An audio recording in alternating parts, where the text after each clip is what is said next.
Hello bearded bee people, welcome back to B&K Bees for another episode of Random Inspection Friday. Today we are doing what we did last week, and that's assessing what these brood builders need. And let's just get right into it because I have storm clouds on the horizon and I have a lot to do out here. But this is my effort of not forgetting about the videos. Things get busier and busier and I tend to want to just hurry up and get it done, but I can't forget about y'all, so here we are. Crap, I have to put smoker fuel in this. Hot smoke pisses those bees off. Make sure you keep that well packed. As that level of smoker fuel goes down, you're shooting out pieces of charred, you know, in my case, pine straw. Alright, let's figure out what these bees need really quickly. Food that'll go on the outside wall.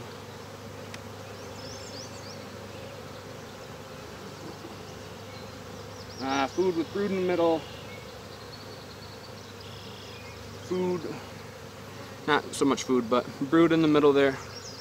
Larvae of all ages. And that'll go up against the food.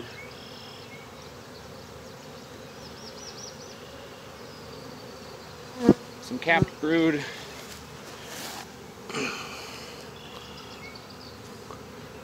Some more capped brood. Wish they'd expand, use more of the frame. I guess I could see if they have eggs in there. And they do. I was assuming, and I was wrong. Okay.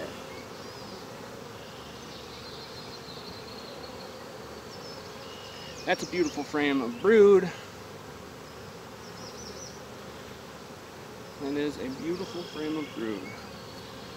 That's a split in and of itself in May. And it is May 14th right now.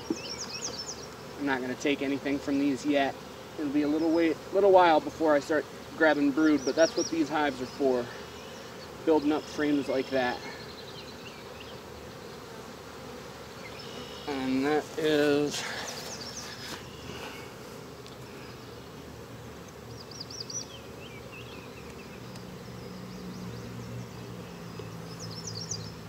there are some eggs, some older larvae up to some capped brood. Not the most solid pattern I've ever seen in my life, but that's a little bit better there. There is some hygienic behavior in these bees which would explain some of those empty cells, but I won't get into that right now because, as I've said more than once, I have a lot to do and a little bit of time to do it in. So I'm gonna call these ones good. I'm gonna move this one here, checker this in right here. They're queen right.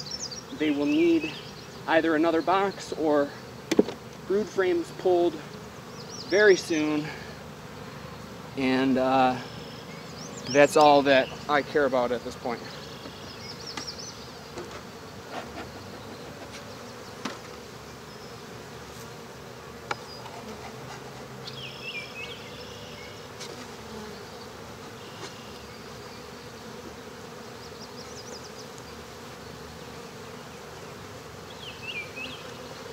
Okay.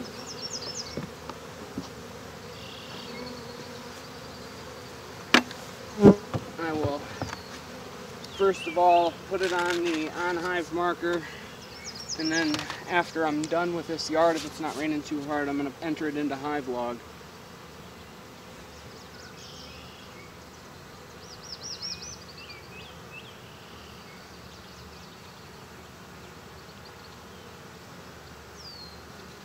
Okay, this yard is looking really, really good, in large part thanks to this great looking, forage in this yard and around this yard. We've got the White River right behind us here.